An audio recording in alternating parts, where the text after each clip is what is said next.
Many lawmakers are across the country and worried about the rising inflation rate and how it is affecting the millions of low-income households. Some state governors have declared a state of emergency over inflation. Governors have also passed legislation that will put money back into the pockets of Americans. And according to Yahoo News, the Georgia governor has declared a state of emergency in response to high inflation, blaming policies coming out of Washington, D.C. Governor Kemp is temporarily suspending Georgia's excise tax on particular goods like gas and motor vehicles.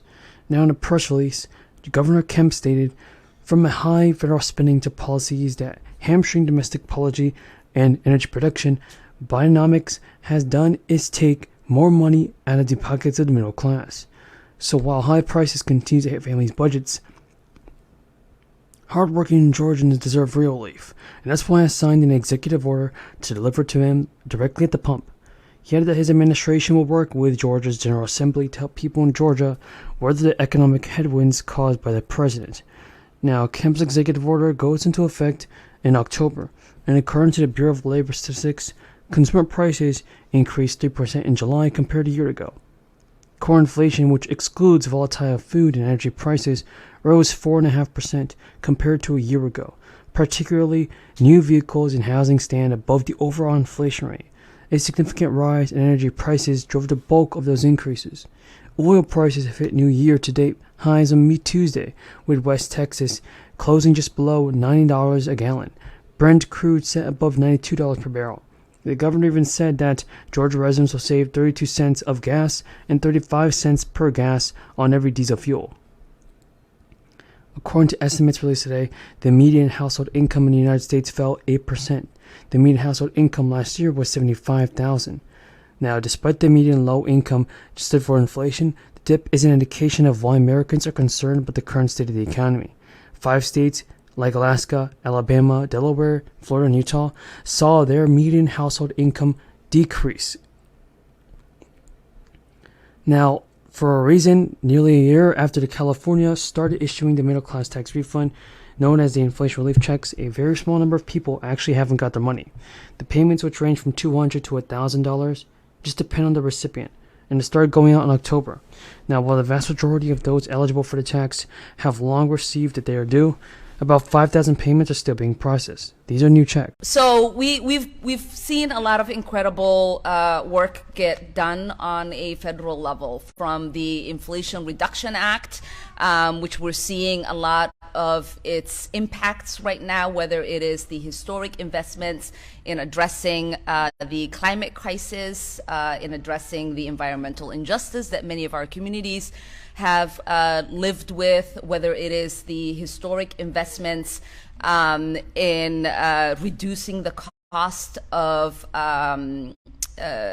medicine for a lot of people, capping insulin at $35, allowing Medicaid to negotiate 10 of the prescription drugs that our seniors rely on, to the CHIPS and Manufacturing Act that is bringing investments to places like Fridley with Commons, where we enjoyed the president actually come and celebrate that investment. Yeah, we can clap for that.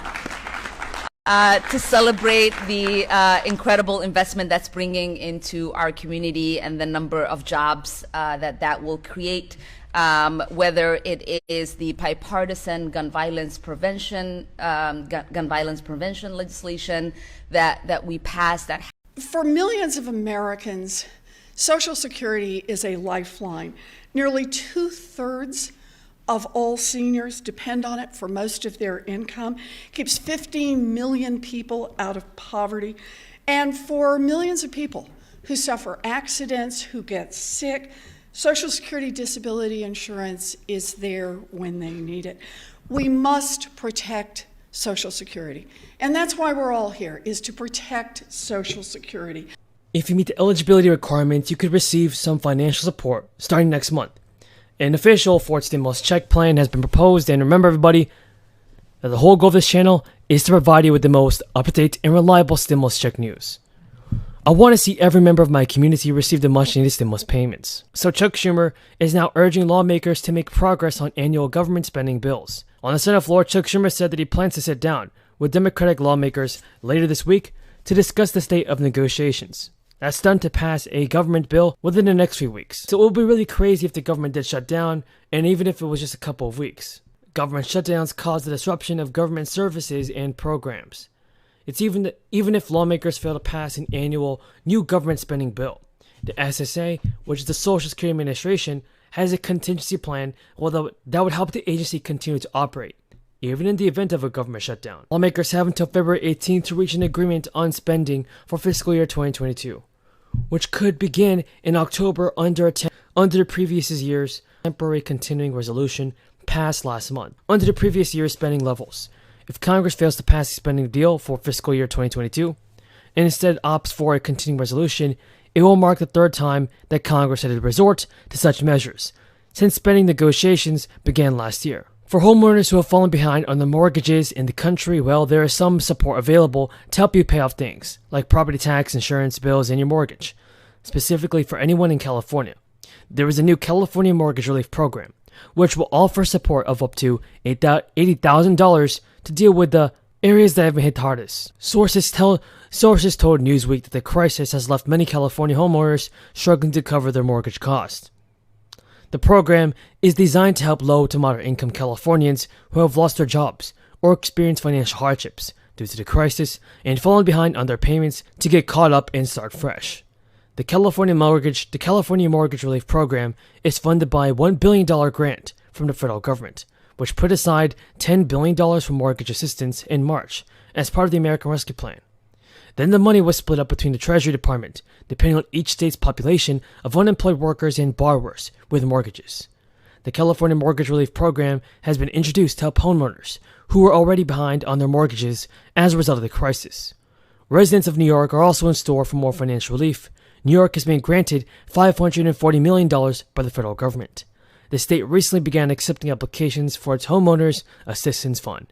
Now the government said this program is the first of its kind in the country, and that New York was the first state to receive this kind of federal funding. Virginia was awarded $250 million in stimulus relief funds from the U.S. Treasury just to support homeowners facing housing instability resulting from the crisis. Housing Virginia's Mortgage Relief Program is using these funds to assist people to help ease the mortgage defaults, foreclosures, and displacements of homeowners experiencing financial hardship. Oklahoma, Rhode Island, Tennessee, and Pennsylvania are the latest states to announce government approval of their homeowner assistance programs. A new program with the Tennessee Housing Development Agency launched, and that is geared toward helping those who have faced financial hardships due to the crisis. Those who apply can receive up to $40,000 per household to help pay housing costs, including past due mortgage payments, property taxes, and even more. Thank you again for your support, everybody. If you have any questions about this, leave them